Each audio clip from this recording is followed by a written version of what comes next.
The following video was produced by the Pattaya City Expats Club, which is a non-profit social organisation, and our speakers are volunteers. The club, as such, assumes no responsibility or liability for the professional reputation of or the quality of services provided by the speaker in this video. Okay? Good day and Swaddy Cup, or should I say, we should sing Good day and Swaddy Cup. Good day and Swaddy Cup. Excellent, because we were blessed to have an opera singer and teacher and impresario, can I say? Yeah. So just give us a little bit of how you got from studying opera singing, and he treated us, you've got to look at the video, treated us thing, but just tell us how you got, a little bit how you got to that, to being an impresario doing opera in Thailand. By accident. I was in the north of Spain. They asked me to fix a string quartet from England, so I did. They knew I was a musician, but I didn't fix anything. And then I started. I sort of got a feel for it, and then began to. I started my first opera company, European Chamber Opera, 10 years after I'd left the Royal Academy of Music. Simply because for me, singing wasn't quite enough. I needed to do more activity around the opera field. we toured all over England and Europe and the United States of America, and then I came to tour in Southeast Asia and especially UAE, especially Thailand, and that's where I met the locals here, local musicians, and began to work with them and began to direct opera here at the Chalermkrung Theatre, at the National Theatre, the TCC, and I took a production of Menarche, a new production of Menarche, to London with about 100 Thais, and that was very successful. So I'm basically doing much of the same now.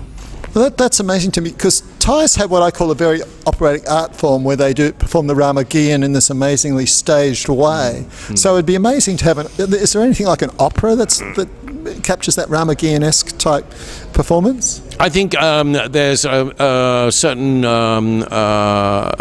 productions that have been like Achnaten by, now the name escapes me, but one of our famous contemporary composers. Benjamin Britten wrote Curlew River, which was inspired when he journeyed to Japan and saw his first No play.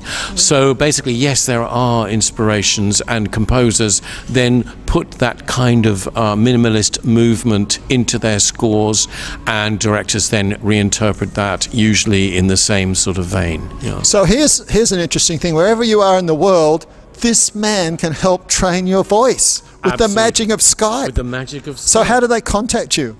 You mean the details? Yeah, well, email, website. Your website. I've got a website, www.grandoperathailand.com, and there's you can connect there. You can get me on Facebook, Stefan Sanchez, or the company Grand Opera Thailand, and essentially Skype lessons are very easy to organise, depending on, of course, the time difference, and we're away. Basically, it works very well indeed. So a lot of your life has been quite improvisational. Yes.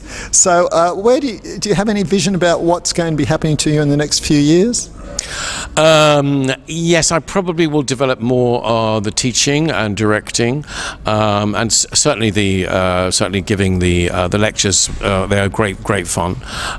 So yeah, essentially just honing in on everything that I feel that I can contribute to the world of opera, essentially. Well, there you go. You have to actually really go and have a look at the talk and the singing, which is beautiful and powerful. And you were a bit cursed because you weren't a tenor, so you often didn't end up with the girl. No, I ended up between the tenor and the soprano. I hope his personal life hasn't gone the same way. Operatically speaking, of course. So we're going to sing off now. We're going to go goodbye and Swaddy Cup. So you lead us off. Goodbye. One more time. Goodbye. We were in harmony. harmony there. Yeah, I was I trying. need I was that hand. best that I could anyway.